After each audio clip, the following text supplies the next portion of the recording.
그래요. 자, 지난 시간에 슬라브주의, 서구주의 하면서는 이야기 잠깐 이제 조금 남은 부분이 있는 것 같은데 그렇게 먼저 일단 하도록 하겠습니다. 이야기했던 것처럼 그래도 기억 살짝 되살리자고 하면은 서구주의라고 하는 것은 피오트르 제제 때부터 즉 한 세기 전쯤부터 시작되었고 계속 과정 중에 있었던 뭔가 유럽처럼 되자라고 하는 것을 더 열심히 아주 그냥 더 잘 해내자라고 하는 게 가장 기본적인 서구주의자들의 입장이라고 말할 수 있을 것입니다. 슬라브주의자들은 그 정반대편에 서 있는 인물들, 생각들이 될 겁니다. 서구주의라고 하는 것을 18세기, 한 세기 동안 그래도 우리가 뭔가 저 서유럽, 저 이질적이지만은 어쨌든 저들처럼 우리도 하려고서는 열심히 해와 보았으나 이게 옳은 건지 잘 모르겠어. 심지어는 이건 좀 아닌 것 같아. 그래서는 그냥 우리랑 맞지 않는 옷을 마치 그냥 걸쳐 입듯이 괜히 남의 거 따라 하려고 하지 말고 우리 것도 좋은 거 많잖아. 옛날부터 내려오던 조상 대대로의 이제 우리에게 고유한 우리의 특장점들 그런 걸 오히려 잘 살리는 것이 우리가 나아가야 될 진로에 대해서 아주 그냥 도움이 되지 않겠냐? 라고 생각하는 게 슬라브주의라고 하는 생각이었었습니다. 그 두 가지가 서로서로 그냥 이제 아주 그냥 옥신각신, 엎치락뒤치락 하면서는 그렇게 그냥 요때 잠깐 19세기 낭만주의 끝나면서 조금 뭔가 요 빈틈을 메우듯이 이런 생각이 잘 피어나가지고서는 그때 잠깐 그러했었다? 아니에요. 쭉 그러했었습니다. 19세기 내내 동안 뒤로 가면서는 시대가 흘러가면서는 조금씩은 변형이 이루어지긴 했었으나 기본적으로는 이야기하자고 하면은 go west 속으로 가자. 또 다른 한편으로서는 우리 것을 다시 되살리자라고 하는 요 가장 큰 두 생각의 줄기는 시대 내려가면서 계속 엎치락 뒤치락 내가 좀 더 설득력 있다. 내 말이 좀 더 맞다. 아니야, 넌 그거는 좀 아닌 것 같아. 라고 서로 그냥 이렇게 옥신각신, 왈가왈부 하면서는 계속 진행되어 내려갔었던 그러한 형태입니다. 그러다가 나중에 21세기 초쯤 되어서 러시아 혁명 일어나게 됐고 러시아 혁명 일어나고 난 뒤는 요 서구주의라고 하는 것, 슬라브주의라고 하는 것 일종의 변증법적인 합도 이루어집니다. 어떻게? 유라시아주의, 유라시아주의, 예브라지스트보라고 러시아로 말하는데 러시아가 맹목적으로 그냥 양극단이 있어서 속으로 갈 것인가 우리 것으로 남을 것인가 그 둘 중에 하나를 선택하는 것이 아니라 러시아는 유럽적인 자질, 뭔가 그리고 우리 본연의 특징이라고 할 수 있을 어떤 면, 이 모든 걸 다 가지고 있는 아주 독특한 우리만의 세계이다 라고 하는 생각으로서 서구주의, 슬라브주의를 한데 결합시키려고 하는 화학적으로 용융시키려고 하는 변증법적인 시도도 일어나게 됩니다. 그걸 이제 20세기 초 혁명 일어나고 난 뒤 약간의 사상적인 공황 상태에 빠지다시피 하면서 우리는 도대체 누구인가? 우리 러시아가 걸어오고 있는 이 역사적인 진로라고 하는 것은 당최 무엇인가?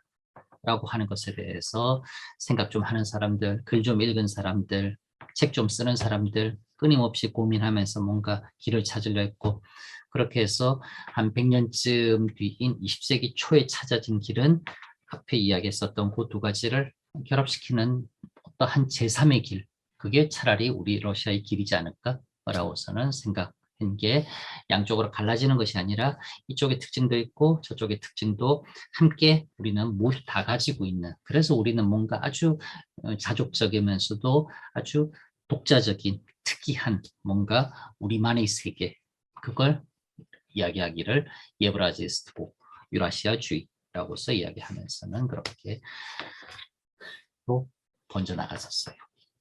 소비에트 시대 때는 이제 그렇게 예브라지스트보라고 하는 유라시아주의를 주장했었던 사람들은 이제 소비에트 본격적으로 이제 내전이 종식되고 사회주의라고 하는 이념이 굳건하게 자리를 잡고 난 뒤 이 유라시아주의라고 하는 것은 조금 이제 치워졌었습니다.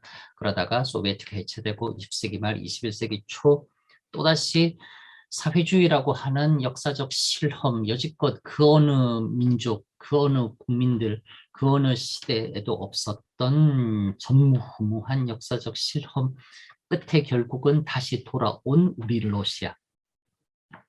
도대체 우리는 누구야? 우리는 어떤 길을 걸어온 거야? 그리고 앞으로는 또 어딜 걸어가야 돼? 라고 하는 끊임없는 질문에 대해서 또다시 해답처럼 모색되는 유력한 방안 중의 하나가 이제는 신유라시아주의라고 하는 이념도 또 언급되고 그렇게 제기되고 있어요. 어쨌든 서구주의와 슬라브주의라고 하는 것 이야기하자고 하면은 구체적인 강론에 있어서는 이미 이야기한 것처럼 그런데 프린트 잘 나와 있는 것처럼 그러저러한 내용들입니다. 그 다음에 플러스해서 서구주의, 슬라브주의 그냥 요때 잠깐 있었냐면 그것은 아니고 그 이전부터 있어 왔었던 어떠한 뭔가 조금 구체화되지 않은 생각일 수 있지만은 요 19세기 전반기, 19세기 앞부분이 끝나가는 즈음에는 이제 어느 정도 뚜렷하게 형성이 되어서는 서로 뭐 한 생각의 두 축처럼 그렇게 그냥 이렇게 하면서는 조금은 다이나믹하게 러시아 사회를 이끌어갔었던 이념적으로, 사상적으로, 정신적으로 그러한 이제 큰 뭔가 추동력, 견인차와 같은 역할을 하는 게 서구주의와 슬라브주의라고 하는 저 두 이념이라고 말할 수 있습니다. 조금 들어서는 뭐 그런 거 있나 보더라 라고 하는 정도는 알아놓으시옵소서. 네, 그다음 그렇고 그다음에 이제 나머지 내용들은 프린트물 여기 이제 나와 있는 부분들 읽어보면 그냥 그렇겠구나라고 하는 거 이제 어느 정도 충분히 납득이 될 겁니다. 특별하게 뭐 어려운 부분이라든지 뭐 그런 건 없으니 이제 그냥 이해하면 될 것 같아요. 뭐 농민적 전통 이상화했다. 요거 저번 지난 시간 거의 끝날 때쯤에 이야기했었지요. 그리고 그다음에 이제 오늘 요거 조금만 더 이야기하자고 하면은 슬라브주의라고 하는 요 생각 기본적으로 매우 보수적이고 뭔가 친통치층의 이데올로기와 적절하게 어느 정도 들어맞는다 싶은 그러한 보수적이면서도 매우 우파적인 생각이라고 얼핏 느낌은 듭니다. 옛날부터 해왔었던 거 우리에게 뭐 고유한 그런 특징이 있잖아. 좀 이렇게 잘 되살리는 게 좋지 않을까? 라고 하는 생각이라고 해서 가장 뭐 기본적으로서는 남의 거 받아들이고 뭔가 개혁적이면서도 뭔가 새롭게 해보자라고 하는 것보다 훨씬 더 이렇게 좀 안전하면서도 체제 유지에 도움이 되는 것 같은 그래서는 결국은 뭔가 이 통치층과 상당히 이렇게 코드가 맞다라고 하는 느낌이 얼핏 듭니다.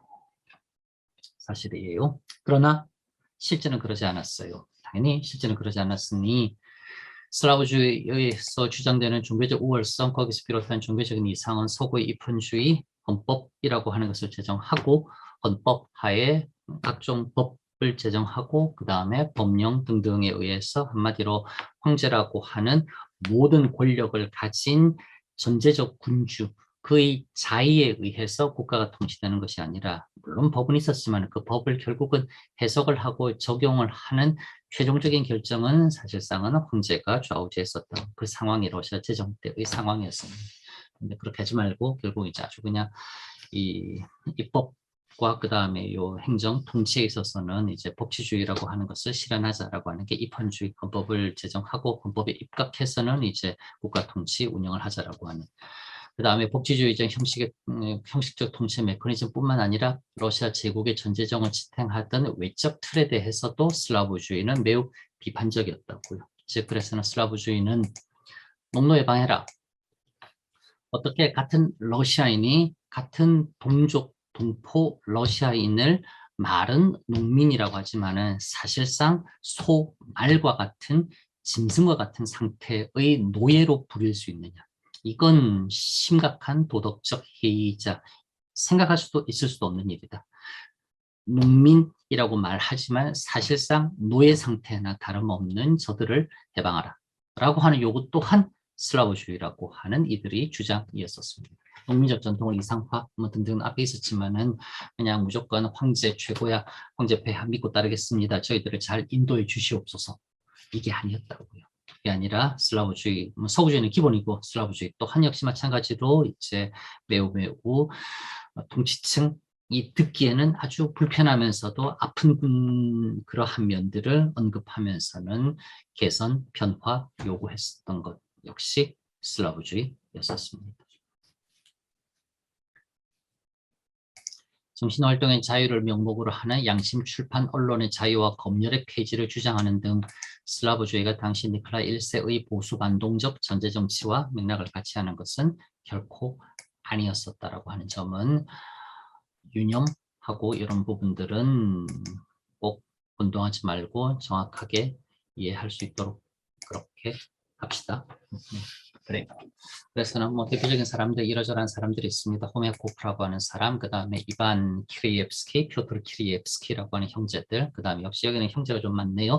컨스탄틴 악사코프, 이반 악사코프라고 하는 사람, 유리 사마린 뭐 등등과 같은 사람들이 있습니다. 그 중에서 가장 뭐 대표적인 사람으로서는 알렉세이 호미아코프라고 할 수 있어요. 액센트 제일 마지막에 들어옵니다. 그래서는 흐미코프라고서는 그렇게 뭐 러시아로서는 발음될 겁니다. 등등등.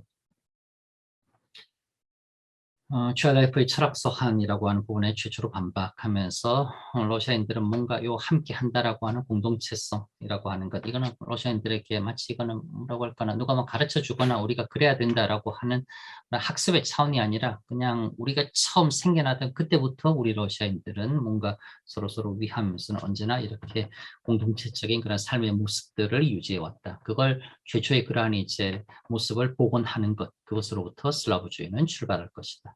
슬라브적인, 즉 러시아적인 우리의 삶의 양식은 출발할 것이다. 뭐 이러면서는 공동체성, 사보르노스티라고 하는 것, 뭐 이런 거 주장, 개념을 정초하고 주장하고 그랬었습니다.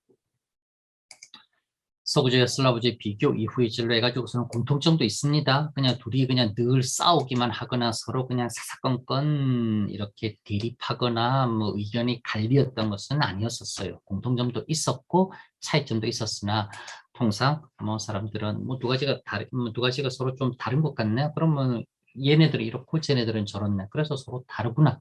라고 해서는 차이점을 부각시켜서 생각하고 많이들 말했었지만은 그러나 당연히 공통점도 얼마든지 존재합니다. 사회적인 토대라고 하는 것은 결국 귀족 인텔리겐치아가 형성이 되고 이들의 생각으로부터 한 무리는 조금은 서구에 경도된 서구주의적 생각, 또 한 무리는 뭐 서구도 그럴 수도 있겠지만은 그래도 결국 우리 러시아가 중요한 거 아닌가? 우리에게는 뭔가 우리 나름의 헤리티지, 레거시라고 하는 전통이라고 하는 거 얼마든지 있을 수 있잖아. 그거 좀 지켜야지. 라고 생각하는 스스로에게서 이렇게 좀 집중하는 그런 경향들, 귀족들 뭐 이제 그렇게 있을 수 있을 것이라고. 그래서는 귀족 인텔리겐치아 그들이 일단은 가장 기본적인 사회적인 토대가 되었었습니다. 그 다음에 독일 관념주의 철학이라고 하는 것부터 시작했었고, 그 다음에 가장 기본적인 목적은 뭐 러시아의 발전, 사회 정치적인 토대의 뭔가 이 당대화, 현대화, 조금 이제 그냥 낡은 틀들은 이제 그 시대에 맞게끔 지속적으로 개선해 나가자라고 하는 뭐 이제 점진적인 온건한 그러한 이제 개선, 변화, 뭐 그것을 요구하면서 방법론으로서 누구는 이렇게, 누구는 저렇게, 그게 이제 뭐 좀 더 올바르게 이해하는 뭐 이제 요 방식 접근법 될 겁니다. 도달 방법으로서는 그렇네요. 급격한 혁명적인 소요, 하여튼 뭔가 이 사회적인 급변 세력 이런 거는 원하지 않는데 이건 너무 혼란스럽잖아. 그러니까 점진적으로 차근차근 바꿔 나가서는 결국은 궁극적으로는 이제 한 단계 훌쩍 업그레이드 될 수 있도록 그렇게 하자. 이게 뭐 생각들이었었고, 그래서는 주된 요구로서는 서구주의도 주장했었고 슬라브주의도 주장했었던 공통적인 주장으로서는 무엇보다도 농노제 저거 좀 제발 좀 없앱시다 라고 하는 것 이야기하고, 그래서는 농노제 폐지를 이쪽이든 저쪽이든 줄기차게 아래에서 위로 요구했었기 때문에 나중에 이제 하겠지만 중앙에서 끝나고 난 뒤 크림 전쟁 패배하고 난 뒤 차르 알렉산드르 2세라고 하는 사람이 그냥 여지껏 뭐 이제 전쟁 이전부터 19세기 앞부분부터서는 계속 농노제도 없애야 된다. 심지어 18세기 끄트머리쯤에 가장 강력한 절대군주라고 할 수 있었을 에카테리나 여제 시대 때도 거의 목숨 걸다시피 하고서는 농노제도 없애자라고 말하던 개명한 귀족들 있지 않았느냐. 농노제도는 확실히 문제 많은 것 같다. 이거는 폐지하겠다라고 해서는 알렉산드르 2세가 그래 농노제도는 폐지한다. 땅땅땅 하고서는 그냥 황제가 전격적으로 뭐 이제 발표 폐지해버리기도 합니다. 그다음에 중앙과 지방 행정제도의 재조직 및 개선 너무 낙후되었고 뭔가 너무 하여튼 힘들다. 러시아 크고 넓은 나라여가지고서는 뭐가 좀 그렇게 빨리빨리 돌아가지 않는다라고 하는 거 당연히 감안한다. 그렇다 하더라도 어떤 부분에 있어서는 너무 답답한 부분들 많다. 이거 좀 어떻게 좀 잘 할 수 없겠니?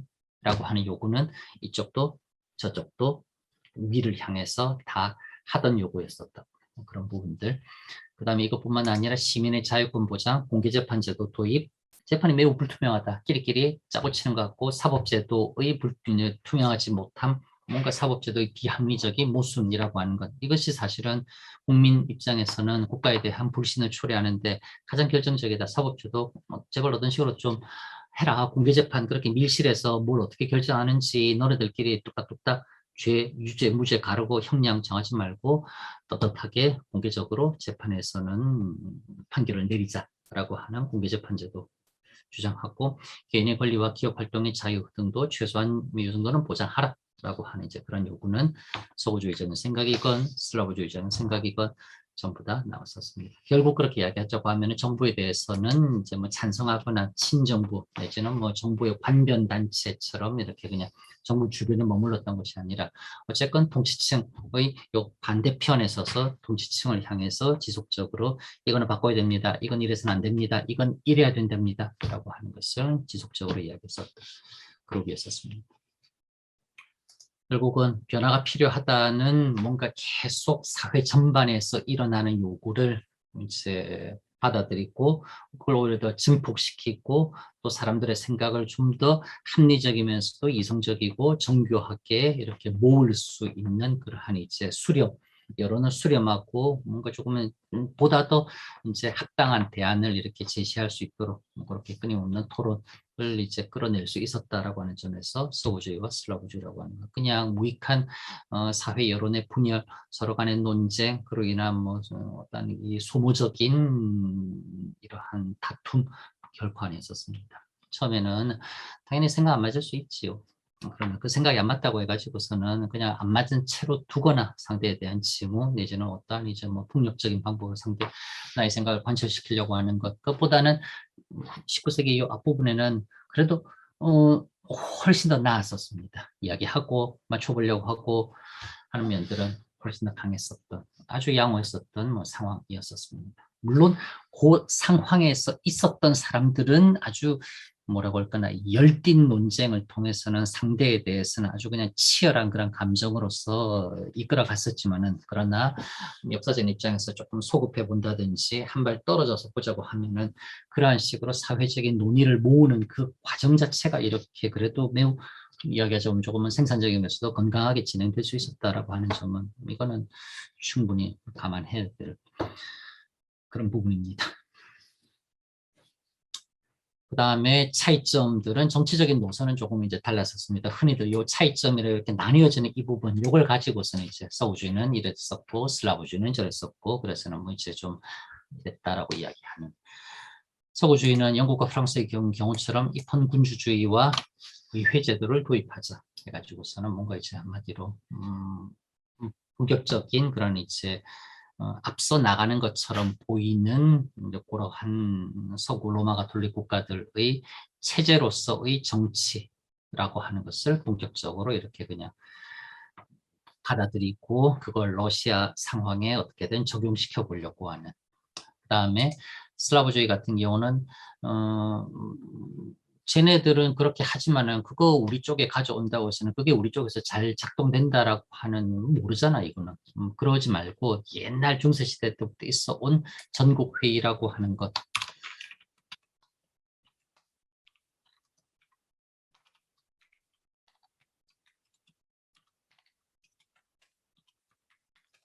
사보라고 합니다. 이 전국회의라고 하는 것을 통해서는 즉 한마디로 젬스키 사보라고 하는 것, 인재물량, 땅, 토지라고 하는 말이 있지요. 그러니까 이거는 일종의 러시아 지역 대표제입니다. 러시아 방방곡곡 그 어느 땅에 살고 있던 그곳에 사는 사람들의 대표가 모두 모여서 뭔가 일종의 민의라고 하는 것을 논의하고 하나의 의견을 끌어내 볼 수 있도록 노력하자라고 하는 일종의 그런 이제 이 대위제도의 러시아 중세적인 형태가 바로 zemsky sabor라고 하는 땅들이 모였다. 즉 땅을 대표하는 사람들이 모스크바 수도에 모여가지고서는 나는 블라디보스톡을 대표해서 여기 와 있어. 난 하바롭스크를 대표해서 여기 와 있어. 나는 우라를 대표해서 여기 와 있어. 나는 모스크바 대표요. 나는 북카프카스 대표요. 라고 해가지고서는 지역 대표들이 모여서 이제 논의를 하던 이제 협의체였어요. 의결권은 없었습니다. 협의만 할 수 있었지 결정권은 없었어요. 그걸 이제 이 zemsky sabor를 일종의 이제 협의체에서 의결체로 키우자라고 하는 것이 슬라브주의자들의 생각이었어요. 남이 그 가져오느니 우리도 옛날 그런 뭐 그렇게 뭔가 사람들이 모여서 의논하는 정도는 다 하잖아. 우리가 있잖아. 그럼 그거 잘 좀 모더나이즈 해가지고서는 쓰면 되지. 왜 꼭 남의 거 가져와야 되냐? 라고 하는 생각이 슬라브주의자들의 생각이었습니다. 납득되지요? 뭐 거기는 그러했었겠다, 여기는 이러했었겠다라고 하는 것을 어느 정도 이해할 수 있을 것 같습니다. 기본적인 그런 정치적인 플랫폼 노선의 토대라고 할 수 있을 만한 것은 서유럽과의 동일 노선을 추구하자. 서유럽이 저렇게 해서는 결국 쟤네들 발전했었고 뭔가 정상적으로 작동하는 것 같고 우리보다는 좀 더 나아 보이잖아. 그럼 우리도 저렇게 하자. 마치 표트르 대제가 했던 것처럼 표트르 대제가 이제 러시아인들 이제 더 이상 턱수염 기르지 마라. 턱수염 깔끔하게 깎고 러시아식으로 남자들 치렁하게 땅에까지 끌리는 옷 입지 말고 반바지 입고 자켓 입고 등등등 해가지고서는 그 다음에 우리도 서구식으로 이제 먹고 마시고 서구식으로 이제 집 짓고 서구식으로 군대 재편하고 그래서는 이제 100년 동안 잘해왔네. 그럼 계속 서구식으로 해야지. 라고 하는 게 서구주의자들의 생각이었던 것이었어요. 서유럽 문명의 더 나은 사회정치적인 경험을 받아들이는 유럽화, 유럽이자스야, 유럽식으로 되자라고 하는 것을 더 강력하게 추구하자라고 하는 게 서구주의자들의 생각.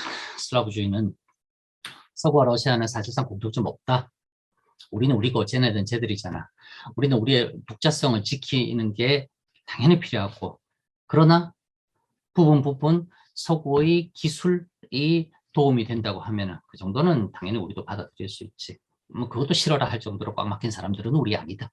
라고 하는 게 슬라브주의자들의 생각이었던 것이죠. 충분히 납득될 수 있겠지요. 왜 중국도 19세기 말 이쯤에는 동도 서기 운동이라고 해가지고서는 동양의 동쪽의 그런 이제 생각, 서구의 기술 그거 합쳐가지고 중국을 부강하게 하자라고 하는 그런 이제 운동들이 있었지요. 뭐 굳이 특정 국가로서 중국이라기보다는 조금은 후발 세력 내지는 뭔가 변화의 시작이 늦은 입장에서는 취할 수 있는 기본적인 생각으로서는 자기 것을 유지하면서 뭔가 남의 것을 자기 발전에 도움이 되는 쪽으로 뭐 이렇게 응용하겠다라고 하는 정도의 생각은 충분히 할 수 있는 끔찍한 그런 이제 뭐 요 중간 점이지대일 겁니다.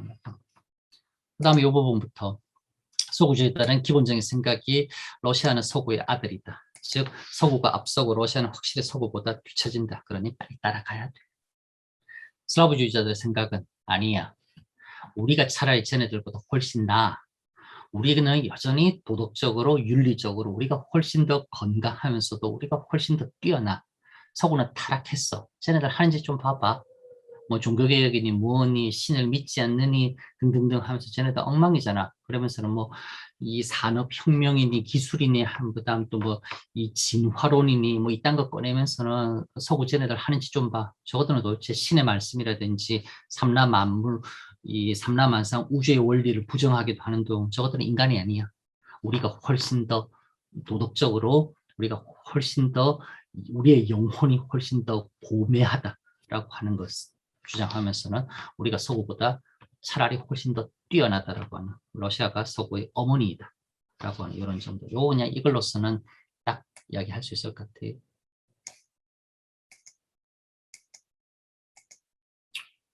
그다음 이상화된 서유럽으로서 러시아를 상상. 즉 이제 우리 러시아도 서유럽 저거 저렇게 좋고 저거 저렇게 멋있고 저거 저렇게 잘 돌아가잖아. 우리도 저렇게 되면 얼마나 좋을까. 우리도 빨리 저렇게 하자. 해서는 지금 이 러시아가 훨씬 더 이른바 아이디얼라이즈드 된 상태를 서구의 미래, 서구의 오늘 현재로 보면서 차라리 어떻게 생각하면 러시아는 되게 복 받았어. 우리가 잘 된다고 하면은 서구처럼 되겠네. 그러면 우리가 뭔가 우리는 항상 앞서 나간 사람들의 이 발자취와 그들의 시행착오 그리고 지금 저들이 잘 하고 있는 모습은 우리에게 example이 될 수 있는 거잖아. 그러니까 서구를 이상화하면서 우리도 빨리 저렇게 되어야 돼라고 하는 것이 서구주의자들의 생각이었었다. 반면에 슬라브주의자들은 표트르 대제 그래 러시아의 황제였으니까 내 참모라고 대놓고 욕은 안 하겠지만 표트르 대제가 어떻게 생각하자고 하면은 중세로부터 키예프 루시 그다음에 모스크바 공국 대공국 쭉 이어져 내려오던 우리 고유의 역사 발전의 경로를 표트르 대제가 불쑥 잘라버리고 엉뚱한 쪽으로 방향을 틀어버린 것이나 다름없다. 우리는 잃어버린 100년 이거 빨리 지우고 그 이전으로 돌아가서는 예전의 우리 모습을 회복해야 된다. 그것이 우리가 도덕적으로 우리의 영혼이 다시 태어나는 길이다. 뭐 이게 슬라브주의자들의 생각이었던 것 같습니다.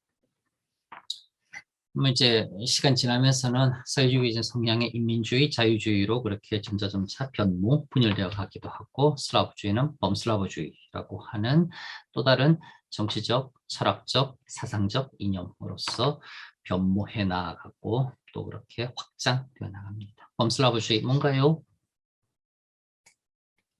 들어서 뭔지 알아는 놓읍시다. 범슬라브주의.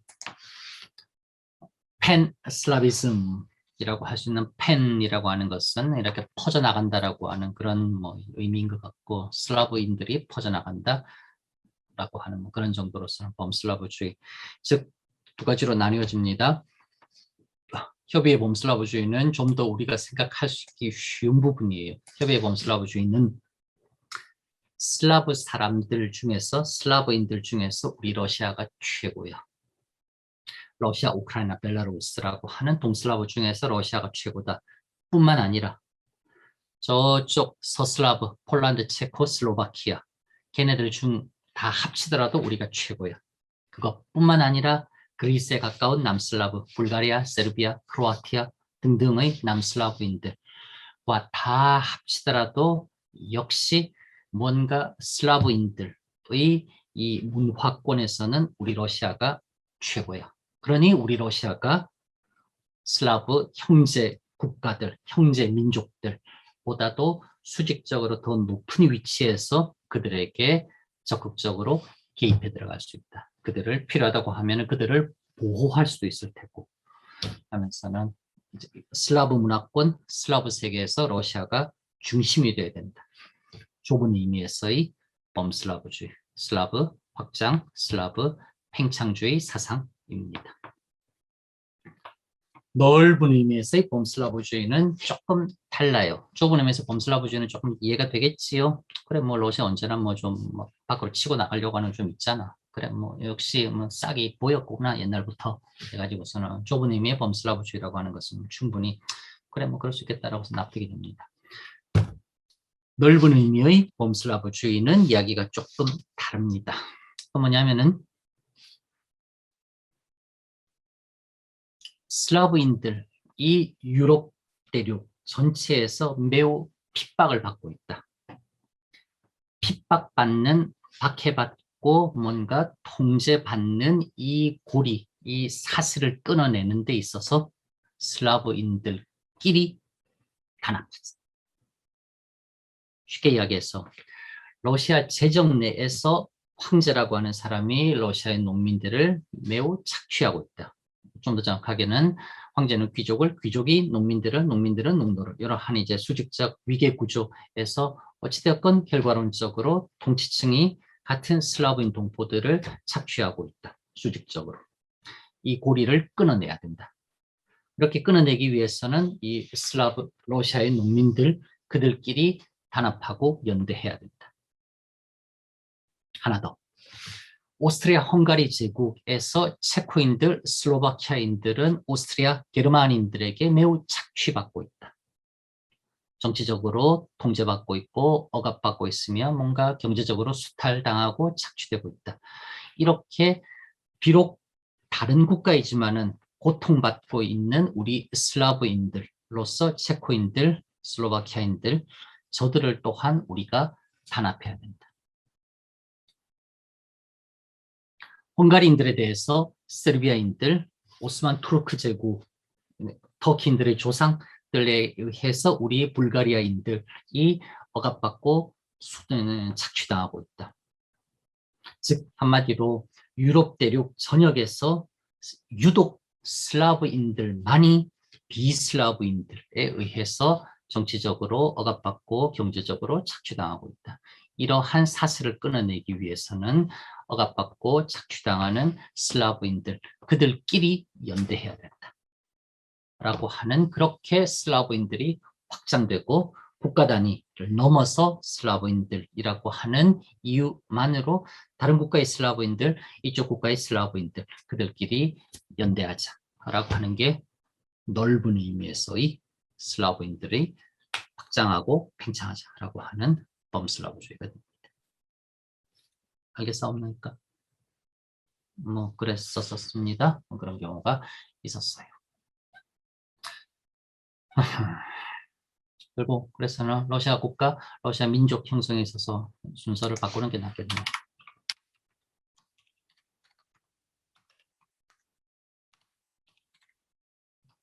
러시아 민족, 러시아 국가 형성에 있어서 최초의 진지한 자성이 이루어졌던 게 바로 낭만주의가 끝나고 1830년대 후반, 1840년대부터 시작되고 본격적으로 점화된 이른바 슬라브주의, 서구주의, 이런 이제 경우일 것 같습니다. 그래서는 이 앞에 부분들 쭉 읽어보시옵소서. 여지껏 이야기 계속 했었던 부분입니다. 그래서는 내적으로는 러시아의 지적, 사회적 성숙이 이루어지기 시작한 첫 번째 시기가 바로 이 낭만주의가 끝이 나고 낭만주의적인 뭔가 이상이라고 하는 것이 현실이라고 하는 벽에 부딪혀서 좌절하던 그 시기, 새로운 진로를 모색하기 위한 고민들이 한편으로서는 이렇게 만들어지고 한편으로서는 저렇게 형성이 되고, 처음에 만들어질 때는 서로의 정당성을 확보하기 위해서 치열하게 논쟁을 벌였었지만 그러한 논쟁의 과정에서 러시아는 차츰차츰 우리는 누구지? 우리는 여지껏 어떻게 여기까지 흘러왔을까? 그리고 이제 앞으로는 또 어떻게 돼야 될까라고 하는 문제에 대해서 진지하게 고민하기 시작했었습니다. 되겠고, 오늘은 일단은 1830년대 후반부터 시작된 러시아 사회의 그런 이제 지적인 고민에 대해서 이야기를 했었고, 그다음에 오늘은 그러한 고민을 조금은 문학적으로 예술적으로 반영하고 있다라고 할 수 있을 니콜라이 바실리에비치 고걸이라는 사람을 통해서는, 고걸의 작품 통해서는 이제 그런 게 또 어떻게 문학이라고 하는 조금 좁은 영역이다라고 할 수 있는 곳에서는 형성이 되어 나가는지 살펴볼 수 있도록 하겠습니다. 제목은 이렇게, 잠깐만 공유를 새로 해야 되나? 보이지요? 오늘 프린트물. 나는 욕망한다, 고로 존재한다. 또는 나는 욕망한다, 그러므로 파멸한다. 고골의 작품은 이 명제로서 설명할 수 있다라고 나는 생각합니다. 그러한 욕망이 어떠한 식으로든 보여지거나 욕망이 포장되어서 과장되거나 욕망이 없는 것처럼 숨겨지는 어떠한 전형적 공간으로서 극장, 무대라고 하는 것을 생각할 수 있을 것 같고, 그렇게 생각할 수 있음직한 무대라고 하는 곳이 다름 아닌 바로 19세기 앞부분 러시아 제정의 수도였었던 바로 상트페테르부르크라고 하는 도시가 바로 그러한 욕망을 드러내거나 욕망을 포장해서는 욕망을 더더욱 상승시키거나 내지는 욕망을 은폐하는 공간으로서 작용했었다라고 하는 것을 알 수 있을 것 같아요. 첫 번째, 그렇게 욕망을 드러내거나 욕망을 과하게 막 포장시켜서 욕망을 더더욱 그냥 이렇게 증폭시키거나 내지는 욕망을 은폐하거나라고 하는 어떤 식으로 욕망을 플러스 시키거나 욕망을 마이너스 시키거나 이렇게 말할 수 있을 테고, 두 번째, 고글에서는 첫 번째 욕망을 드러내거나 욕망을 숨기더라. 그리고 바로 그렇게 욕망하는 존재로서 인간이 존재하더라. 생각하니까 의심하고 의심하고 의심하고 내가 과연 존재하는가, 과연 무엇이 세상에 존재하는가라고 하는 것에 대해서 끊임없이 의심하고 의심하고 의심하고 부정하고 모든 걸 다 의심하고 부정한다 하더라도 지금 의심하고 부정하는 존재로서 내가 있다라고 하는 것, 그거는 부정할 수 없고 그거는 존재하는데 그거는 이제 회의할 수 없더라라고 하는 점에서 결국은 이제 생각이라고 하는 출발점으로 삼았었던 데카르트의 철학적인 방법론처럼 나는 생각한다, 고로 존재한다라고 하는, 나는 욕망한다, 그러므로 존재한다라고 하는 것이 고글이라고 하는 사람의 작품에서 이제 찾아낼 수 있는 첫 번째 줄기가 될 겁니다. 두 번째, 고글은 러시아 문학 작가들 중에서는 최초다 할 수 있을 정도로, 즉 문학사라고 하는 사건의 선후 과정, 사건의 인과관계를 따지는 문학사라고 하는 이 관점에서 고글은 매우 중요하다라고 생각할 수 있을 것이 바로 욕망하는 존재로서 인간이 어떻게 사회적으로 살아가는가라고 하는 것을 예리하게 관찰한 첫 번째 사람입니다. 그냥 내가 욕망한다 하는 것에서 그치는 게 아니라 욕망하는 개별 존재가 무리들과 함께 어떻게 살아가는가, 이걸 예리하게 관찰한 사람이라고 해요. 최초로.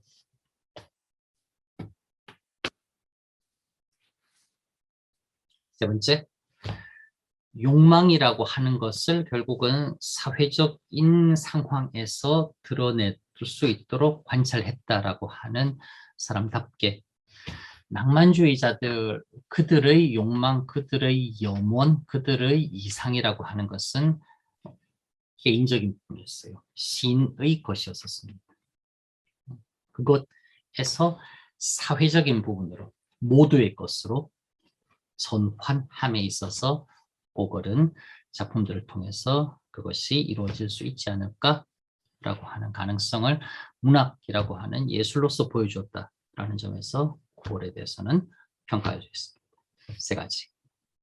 욕망이 드러나거나 욕망이 은폐되는 것을 알아차렸고, 무대가 되는 것이 제국의 수도로서 페테르부르크라고 하는 공간에서 욕망이 드러나거나 욕망이 은폐된다라고 하는 것을 고글은 예리한 눈으로서 관찰해서 알아차렸고, 그러면서 욕망하는 존재로서 인간이 다른 사람들과 함께 사회적인 상황에서 어떻게 살아가는가라고 하는 것을 이해하기 시작하며, 그러한 삶의 양상을 문학이라고 하는 예술작품으로서 다시 보여주기 시작했다는 점.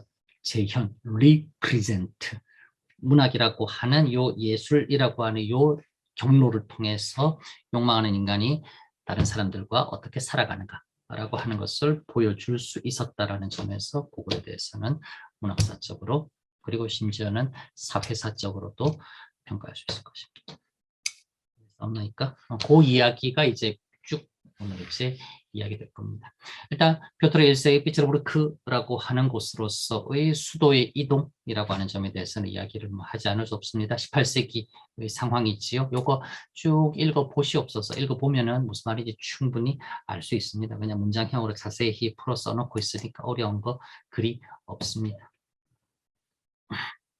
각주 1번 정도까지도, 각주 2번 정도까지도 잘 읽으세요. 상피츠르부르크 이야기하자고 하면은 성 베드로의 도시입니다. 표트르 대제, 그 사람 이름을 따온 세속의 지배자, 세속의 황제 표트르의 도시 아니라 성 베드로의 도시, 그게 상트피츠르부르크라고 하는 도시 이름의 의미예요. 그리고 성 베드로는 표트르 대제의 수호성인이기도 했었습니다. 그래서는 표트르라고 하는 이름이 베드로라고 하는 이름의 러시아식 표기입니다. 바울이라고 하는 이름은 러시아식으로는 바벨이라고 써는 표기되고, 그래서는 러시아에서는 표트르와 바벨은 늘 짝을 지어서 둘이 함께 같이 다녀요. 베드로와 바울이 함께 그렇게 이제 사도였던 것처럼, 그래서는 피트로 파블롭스카야 크레퍼스치라고 이야기하는 것처럼 베드로와 바벨은 피오트로와 바벨은 러시아에서는 같이 다닙니다. 종교적인 그런 이제 두 인물로서. 그렇고 그 다음에 고글이라고 하는 사람에 대해서 이야기하겠습니다. 이제 19세기 전반기 제국의 수도 상피트르부르크의 반영으로서 고글의 작품에 대해서 이야기하겠습니다. 뭐 이야기하자고 하면 고글의 문학 세계는 크게 세 가지 경향으로 나눠 이야기할 수 있습니다. 첫 번째는 고글이 글쓰기 시작하던 초기에는 민속적 소재를 가지고서는 많이 썼어요. 고글은 고향이라고 할 수 있어요. 자기가 태어났었고 성장기를 보낸 곳은 오늘날 우크라이나라고 하는 곳입니다. 그래서는 그 우크라이나라고 하는 곳은 뭐 러시아라 할 수 있어요. 모스크바, 상트페테르부르크와는 조금은 다릅니다. 아주 그냥 이렇게 다르다라고 하는 건 아니지만 어쨌건 뭐 거기는 거기대로의 독자성, 특이성이 있는 것이고 또 저기는 저기대로의 독자적인 뭐 그들의 모습이 있었던 것이었고 그렇게 해서는 이제 고글에 있어서는 고글의 피, 고글의 DNA라고 하는 곳에는 뭔가 조금 그래 나도 뭐 러시아어로 쓰고 러시아어로 뭐 얼마든지 할 수 있지만은 그래도 내게는 조금 다른 면이 있다라고 하는 것을 본인은 충분히 느끼는 뭐 그런 상황. 그래서는 처음에 젊어서 베제르부르크의 뭔가 문학 글 쓰는 것으로서 문학으로서 이름을 떨치겠다라고 하는 야심을 품고 베제르부르크 왔을 때 우연히 뭐 푸시킨, 슈콥스키 등등을 비롯한 당대 베제르부르크의 낭만주의자들, 위대한 문학가들과 우연히 매우 럭키하게도 알게 되고 그들이 한결같이 권하기를 당신은 우크라이나에서 왔군요. 그 우크라이나도 정말 우리 러시아인들 입장에서는 너무나 흥미롭게 생각할 수 있을 만한 많은 부분들 있지 않습니까? 그런 거 한번 좀 써보세요. 그럼 우리도 정말 재미있게 아주 그냥 좀 흥미롭게 잘 읽을 것 같습니다. 그러니 이제 권유, 격려대로서는 열심히 초기에는 우크라이나적인 제재들, 소재들 삼아서는 글 썼습니다. 박수 많이 받았어요. 훌륭합니다, 고글씨. 니콜라이 바실리에비치, 글 좋습니다. 작품 너무 재밌어요. 정말 우크라이나 거기 글만 읽어도 그냥 내가 지금 우크라이나 그냥 소로시아의 그런 농촌에 있다 싶을 정도로 아주 생생합니다. 라고서는 그냥 많이들 격려해 줬어요. 잔뜩 힘을 받았습니다. 그러면서 이건 뭐 여러분들도 어떻는지 모르겠지만은 국외자 이방인은 언제나 관찰합니다. 여러분들 나중에 기회가 되면 경우가 돼서 이제 모스크바 가고 페테르부르크 가고 러시아 가잖아요. 말보다 먼저 느는 게 뭔지 아세요? 외국 가면은 말보다 먼저 느는 것. 어느 나라 어디를 가도 마찬가지입니다. 세빈 양아, 말보다 뭐가 먼저 늘던가요? 눈치? 응? 다시 눈치? 한번 눈치 정답. 역시 경험자예요. 말보다 눈치가 늘어요. 즉 살핀다고요. 여기는 어디지? 저 사람들은 왜 저러지? 지금 나한테 왜 저러는 걸까? 난 어떻게 해야 될까? 좋다라는 걸까? 싫다라고 하는 걸까? 나는 지금 이렇게 해야 될까? 저렇게 해야 될까? 살핍니다. 즉 관찰해. 익숙하게 있던 그곳에 대해서는 익숙하니까 주변을 자세히 둘러볼 필요가 없어요. 낯선 곳에 온 이방인은 여긴 어디야? 여기 사람들은 뭘 먹지? 여기 사람들은 어떻게 행동하나? 라고 하는 것을 모든 것 하나하나가 이른바 흥미롭고 자극할 수 있는 자극을 전해주는 것이며 그렇기 때문에 유심히 봅니다. 유심히 보는 사람에게는 보여요. 고글이 그래서는 처음에는 와서는 페테르부르크에서 뭔가 나도 해보고 싶다라고 했을 때 이미 문학적인 성공을 거둔 문학 선배들이 우크라이나적인 거 써보세요. 알겠습니다.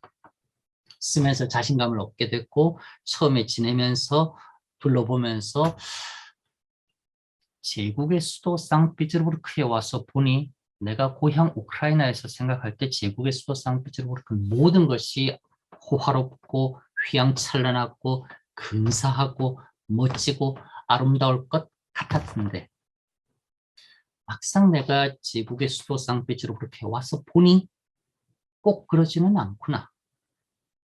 왜 그럴까? 라고 하는 것을 생각을 당연히 하게 됩니다. 그렇게 생각을 하면서 고글의 중간 전성기 작품들은 기본적으로 풍자라고 하는 성격을 갖습니다. 아하, 여긴 이렇네. 저긴 저렇네.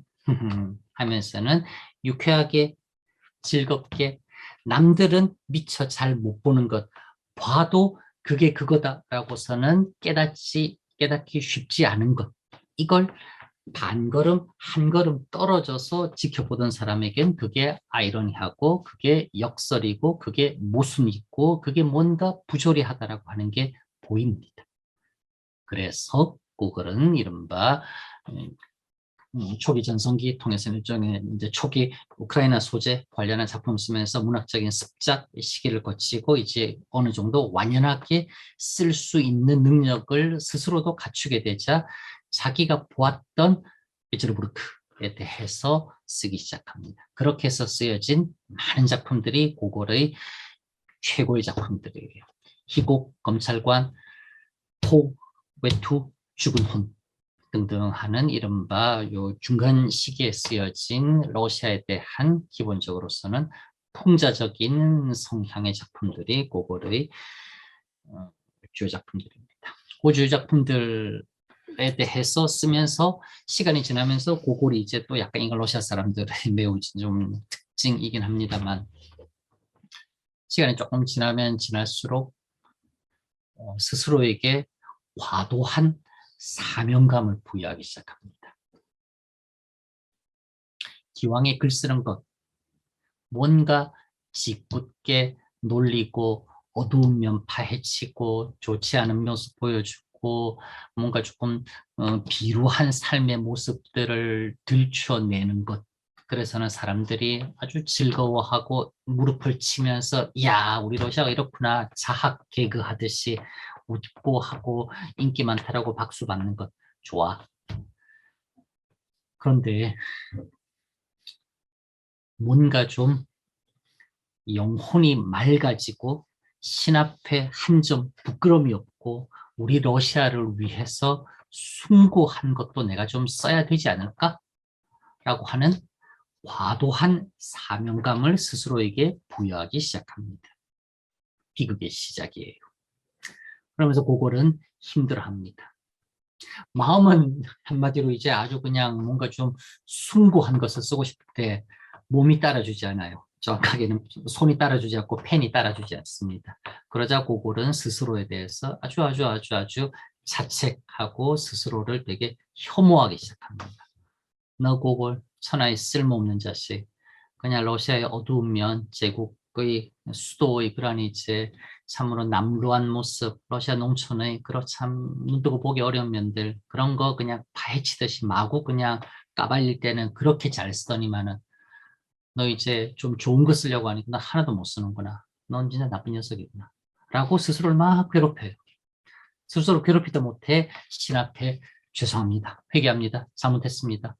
라고서는 신 앞에 용서하고 그럼에도 불구하고 그렇게 신에게 회개하고 용서하고 자기에게 뭔가 능력, 즉 바칠 수 있을 만한 아주 그냥 숭고한 것을 쓸 수 있는 능력을 달라고 그렇게 애절하게 발 앞에 엎드려 빌었는데 여전히 자신의 기도는 응답받지 못해요. 괴로워하고 말년에는 거의 사살하다시피 하면서 곡기를 끊고서는 그냥 죽습니다. 죽기 전에 그래도 죽은 혼을 처음에는 쓰면서는 그랬다고 죽은 혼이 잘 쓰여지자 그래 요거 3부작으로 구성하자. 1부는 일종의 뭐라고 할까나 안 좋은 면들 홀라당 보여주자. 2부는 연옥이라고 할 수 있어 중간 단계, 3부에 가서는 정말 멋진 천국이나 다름없는 러시아의 모습, 이상적이며 목가적이고 모든 것이 완벽한 러시아의 모습을 한번 멋지게 그려보겠다. 그 첫 스텝으로서 1부는 일단 이렇게 시작한다. 라고 해서는 1부를 죽은 혼 쓰고 2부, 3부를 써야 되는데 2부, 3부가 전혀 진도가 나가지 않아요. 그래서는 2부 열심히 쓰고 있었습니다. 말년에는 몇 년 동안이나 죽은 혼 이걸 내가 3부작으로 완결시켜야 돼 가지고서는 2부를 열심히 쓰려고 했는데 안 써져요. 결국 고민하고 괴로워하고 너무나 슬퍼하던 고골은 그래도 조금은 써놓았던 죽은 혼 2부 원고 누가 볼까봐 내가 이것밖에 못 쓴다라고 하는 게 남들에게 결국은 탄로가 났고 그게 결국은 자기는 견딜 수 없어서는 마지막 죽기 전에 그래도 조금 힘이 있고 정신이 있을 때 끄적끄적 하고 있던 죽은 혼 2부 원고를 벽난로에 집어넣어서 불태우고 그러니까 원고가 불타자 이제 나는 가야 되겠다라는 생각으로 편안하게 누워서는 하루 음식은 입에도 대지도 않고 그렇게 지내다가 거의 숨이 그냥 자진해서 끊어지듯이 죽었었어요. 결혼도 안 했어요. 불행하게 살았었습니다. 그래요. 그렇고 고골의 삶이라고 하는 부분은 그렇고 그러니까 전성기 풍자 작품들 뭐 이러이러한 작품들이 있다라고 하는 거 알아놓으시옵소서. 그 다음에 우리 이제 코 하고서는 외투라고 하는 작품 읽어야 되지요. 읽어보셨사옵나이까? 어떤 거 읽었어요? 두 개 다 읽었어요? 두 개 다 읽었다. 자랑 진리 의미에서 ESMG 두 개 다 읽었어요. 두 개 다 읽은 사람들 ESMG 두 개 다 읽었어요. 하나는 읽었습니다. 하나는 읽었었어요. 그래요.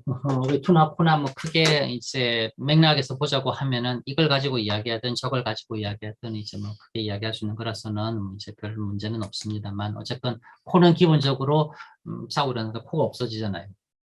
놀랍지요. 그로테스크하면서 뭔가 판타지스럽기 그지없어요. 아침에 일어났더니 코가 없어요. 놀랐더니 그 코가 빵속에 들어가 있어요. 엥? 해가지고서는 화들짝 놀래가지고 했는데 심지어 나중에 조금 지나고 이제 그러고 난 다음에 코는 없어지고 그래가지고 코를 찾아야 되는데 조금 시간 지나고 나서 보니까 코가 사람인 양 삐처로 그 시내를 아주 그냥 높은 고관처럼 꾸미고서는 걸어다니고 코주인 이발사 코발리오프라고서는 이제 한국말에서는 그런 음성 유인 유희지만은 주인공이는 코발리오프라고 하지요. 근데 코라고 하는 거 내가 코 재미없구나 그만할게. 어쨌건 그래가지고서 내 코 좀 찾아주세요라고 해서 막 신문에 광고도 냈지요. 신문에 광고 냈는데 신문에 광고 내려갔던 사람들은 반응이 신문사 사람들은 오 코가 없어졌다고요. 이야 신기하다 재밌네. 그래 뭐 광고 한번 내봅시다. 어디서 코가 올지 모르지요. 코가 없어졌다라는 게 마치 그냥 집에서 기르던 강아지가 집 나간 상황. 이나 별반 다르지 않는 주변의 반응들. 마지막에 어떻게 되던가요? 코는 자기 자리에 돌아오지요? 그랬었습니다. 코는 자리에 돌아오고 그냥 코 없이 살지는 않았었습니다만 그랬었습니다. 요거 하나 볼까나? 제일 처음에 사건은 3월 25일 시작합니다. 그리고서는 한바탕 소동이 펼쳐지다가 사건이 끝나는 거는 4월 7일이에요. 요게 차이가 13일이 난답니다. 13일이 났고 이제 요 19세기까지 러시아 혁명 이전에까지 하다가 가끔씩 이제 뭐 러시아 역사적인 사건 등등이 할 때 구력 몇 월 며칠, 옛날 달력 몇 월 며칠이라고 하는 이제 뭐 그런 이제 표기 내지는 이제 그런 설명 나오는 거 볼 겁니다. 러시아 혁명이 일어나고 1917년, 그 다음에 혁명이 1917년 10월 25일 일어나고 1918년 1월 옛날 식의 역법, 즉 달력이 폐지되고 서유럽은커녕 심지어는 중국 그때 이제 구한말 조선제국 이제 대한제국이었었던 우리도 받아들이고 있었던 서구식 달력을 러시아는 한참 뒤에 20세기 초에나 받아들이는데 그래서 혁명 이후 전 세계 공통 달력을 받아들이기 전까지는 러시아는 세계 다른 나라하고서는 13일 정도의 시간적인 오차가 있었어요. 그래서는 3월 25일에 사건이 벌어지고 끝나는 건 4월 7일인데 그게 13일 차인데 코라고 하는 노스라고 하는 러시아 단어가 거꾸로 뒤집으면은 소온이라고 하는 단어가 되지요. 하룻밤 자고 일어났더니 마치 꿈에서 한바탕 우당탕탕 벌어진 것 같은 말 안 되는 이야기 같다라고 하는 느낌이 심지어 들 정도로 그렇게 교묘하게 구성이 잘 되어 있어요. 코가 없어지고 난 다음에 이제 코를 찾아야지 막 그러는데 코 주인은 막상 이 코가 이래 없어가지고서는 사교계의 귀부인도 만나러 가지 못하고 자기가 그때 한창 공을 들이고 있었던 이러저러한 사람들도 코 없는 모습으로 못 만나고 라고서는 막 그러게 그냥 하고 있어요. 외투에 가면은 이야기는 조금 더 직접적으로 전개됩니다. 만년 이제 하급 관리 아까기의 위치라고 하지요. 이름도 참 러시아식스러운 이름인데 아까기의 위치 관청에서 그냥 서류나 그냥 정서 즉 요즘식으로 말하면 뭐 타이프라이터 정도 뭐 비서처럼 이렇게 하는 그런 정도지요. 그러나 본인은 그 일에 매우 만족함. 그러나 사는 곳은 아주 그냥 박봉에 시달리면서 거의 뭐 제국의 수도 페트르부르크에서 뭐 게토라고 할 수 있을 아주 그냥 우범지대나 다름없는 아주 허름하면서도 그냥 집값 싼 그런 거의 뭐 그런 곳에 살고 있습니다. 겨울이 되고 추워요. 당연히 춥지요. 그래가지고서는 참으로 이제 어려운 상황에서 모으고서는 이제 멋진 새 외투를 한 벌, 그냥 재봉사하고서는 밀당 끝에 지었는데 그 새 외투를 입고 나간 첫날 그 외투를 뺏겨버리지요. 그래가지고 너무 상심해가지고서는 거의 뭐 자기 목숨이나 다름없다시피 할 정도로 그냥 그렇게 애지중지했었던 새 외투였는데 그게 뺏기자 너무나 괴로워하다가 상심하다가 결국은 아까 비추는 그냥 죽어버립니다. 물론 중간에 외투 좀 찾아주세요. 여기저기 자기도 공무원이었으니까 뭐 어쨌든 관계 기관에 진정도 넣고 유력한 높은 관리 찾아가서 제 외투 좀 찾아주실 수 있도록 힘 좀 써주시면 안 될까요? 등등 부탁도 막 하고 하나 모든 건 허사로 돌아가고 결국은 아까 비추는 뭐 죽는 걸로 됩니다. 아까 이제 죽고 나서 겨울이 될 때마다 비제로브르크에서는 누군가가 아주 험상궂은 유령의 모습을 한 괴한이 나타나서는 지나가던 행인들, 특히 고위 관료들의 멋지고 두툼해 보이는 외투가 있으면 막 마구 벗겨가 버리고 빼앗아 버리고 등등등 한다라고 하지요.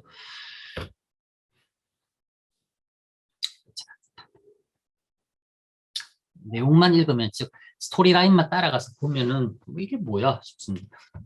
뭐 코가 없어진다는 게 말이 되냐? 뭐 아이디어는 좀 기발하네. 그래서 어쩌라고. 외투가 없어진다고 할 수 없지 뭐. 뭐 어떡하겠어. 뭐 거기서 뭐 우리 그냥 쉽게 뭐 교훈을 찾아야 되나? 뭐 삶의 지혜를 얻을 수 있나? 아니면은 뭔가 아주 그냥 잔잔한 감동을 불러올 만한 어떠한 서정적인 부분들이 있어가지고서는 뭔가 좀 내 마음을 좀 이렇게 뭉클하게 하면서는 좀 심장이 쿵 못 도록 하는 그런 부분들이라도 좀 있나? 구절이라도 아무것도 없어요. 뭐야 이게? 생각 든다고요. 일반 독자라고 하면은 재밌네. 야, 러시아 특이하다. 오, 이런 것도 있네. 라는 정도의 반응으로서 뭐 흘려버려도 뭐 큰 상관없습니다. 그럴 수 있는. 우리 입장에서는 조금은 다르겠지요. 그래요. 뭐 스토리라인은 그렇습니다. 스토리라인은 그렇고 뭐 당연히 생각해야 될 게 이 사람은 뭐 이런 걸 썼지? 솔직히 뭘까? 라고 하는 부분에 대해서 우리는 조금은 진지하게 고민을 좀 해보지 않을 수가 없을 거라고. 그 고민을 좀 하자라고 하는 게 결국은 고골의 짧은 단편들, 매우 수수께끼 같은 미스테리어스한 단편들, 이런 건 뭘까나 라고 하는 것에 대해서 조금 이제 살펴보는 것. 읽어보겠습니다. 고골 자신 상트피테르부르크를 자신의 문학적 욕망의 공간으로 삼았던 인물이었다라고 하는 것을 일종의 클로징이자 도입처럼 한마디 툭 던지고 그 다음을 이제 시작하겠습니다. 에휴, 없어져. 수도 상트피테르부르크의 반영으로서의 고골의 이러저러한 작품들 한번 읽어보기. 무대에서 욕망을 드러내거나 드러내지 않으려는 연기가 벌어지는 극장 공간으로서 수도 상트피테르부르크 플러스 제국의 가장 위 황제로부터 제국의 가장 아래 14등관 내지는 이 관문에도 들어가지 못한 도시의 최하층 사람 어찌됐건 위로부터 아래 이르기까지 모든 사람들의 욕망이 상호 모방하고 복제당하는 무대로서 제국의 수도 페테르부르크라고 어쩌면 생각할 수 있지 않을까? 그런 모습을 고글은 코가 되었건 외투가 되었건 두 작품에다 그렇게 투영시켜보고 있는 것이라고 어떻게 생각하면은 납득, 이해할 수도 있지 않을까? 그렇게 여겨진다고요. 페테르부르크 뭐 그런 공간이라고 합니다. 러시아 입장에서는 뭔가 서구를 향하는 출구 그리고 서구가 러시아로 들어올 수 있도록 하는 첫 입구 관문처럼 그렇게 페테르부르크가 설계되고 기획되어서는 만들어졌었고 100년쯤 지나면서는 잘 작동하고 있었습니다. 그러면서 사람들이 이제는 페테르부르크에 적응하게 됩니다. 처음에는 이야기하자고 하면은 마치 그냥 이렇게 생각해보죠. 우리도 매우 비근하게 생각할 수 있으니까. 그 한 말 많은 서구 열강 들이 일본도 포함할 수 있겠고 청나라도 포함할 수 있겠고 이른바 대한제국 조선에게 개항을 요구하고 뭔가 서로 상호 통상을 맺자 조약을 맺자라고 하면서는 군함을 앞세워서 마구마구 우리에게 밀려 들어왔었어요. 불안했었습니다. 도대체 쟤네들 뭐야? 등등등. 시간이 지나면서는 결국은 이렇게 하는 게 국제적인 컨벤션이구나라고 하는 것을 깨달아가면서 이제 단발령 내려지고 비록 뭐 유림 등등을 비롯한 전통적인 세력들은 뭐 극심한 반대를 했었지만 상표 이거는 잘라도 돼. 이거 주는 잘한다고 뭐 어떻게 되는 거 아니야? 해가지고서는 이제는 머리도 자르고 갓도 벗어 던지고 도포자락 등등에서는 이제 신식 옷으로 갈아입고 심지어는 조선의 군대마저도 신식 군대로서는 그렇게 훈련받고 등등등 이제 하면서는 이제는 어느덧 처음에는 매우 낯설었던 도깨비처럼 바라보던 서구 문명이 이제는 익숙해졌어요. 그리고서는 이제 뭐 그리 부담 없이 편안하게 그렇게 살기 시작합니다. 그렇게 시간이 조금 지나고 나면서는 이제 마치 그게 당연히 조금 이상하긴 하지만은 내 거 아니다라고 하는 정도는 알지만은 그러나 처음만큼 그러지는 않아요. 이제는 어느 정도 그냥 아주 그냥 익숙하게 적응된 상황. 그 상황에서 이른바 베르베르크를 일종의 무대처럼 생각해서는 황실과 귀족의 삶은 사실상 모종의 연기처럼 황제는 귀족에게 보여주고 귀족은 일반 도시 중상층 자유민들에게 보여주고 자유민들은 자신들이 집에서 부리던 하인들에게 보여주고 라고 하면서는 모든 것이 원래의 자신의 모습이라기보다는 보여주기 위한 삶으로서 그렇게 사라지고 있었던 즈음으로서 고글은 이해했어요. 지금 사람들이 이러는 거 이거 사실은 전부 다 그냥 뭐 일종의 쇼윈도에 있는 마네킹처럼 사람들에게 더 좋은 실제 자기보다 더 나은 자기 모습을 남들에게 보란 듯이 보여주는 거야. 또는 보여주기 싫은 거는 가리는 거야. 안 보여주려고. 좋은 것 보여줘서 남들이 부러워할 만한 것, 자기를 되게 있어 보이게 할 만한 그런 모습만 열심히 보여주려고 하는 거야. 플러스 그러한 모습을 보면서 아직 그 모습을 보여줄 수 없는 사람들은 야, 저 사람 저런 모습 정말 멋지네, 훌륭하네, 부럽다, 나도 저러고 싶어 라고 하는 질시의 감정 플러스 나도 저렇게 남들에게 저 사람이 저런 모습을 나도 보여주고 싶다라고 하는 그러한 모방의 욕구가 자기도 모르게 슬금슬금 피어나고 시간이 조금 지나면서는 그렇게 모방을 해서 남의 것을 가져와서 내 것이냐 착각하고 남에게 내 것이 아닌 걸 연기처럼 보여주는 모습.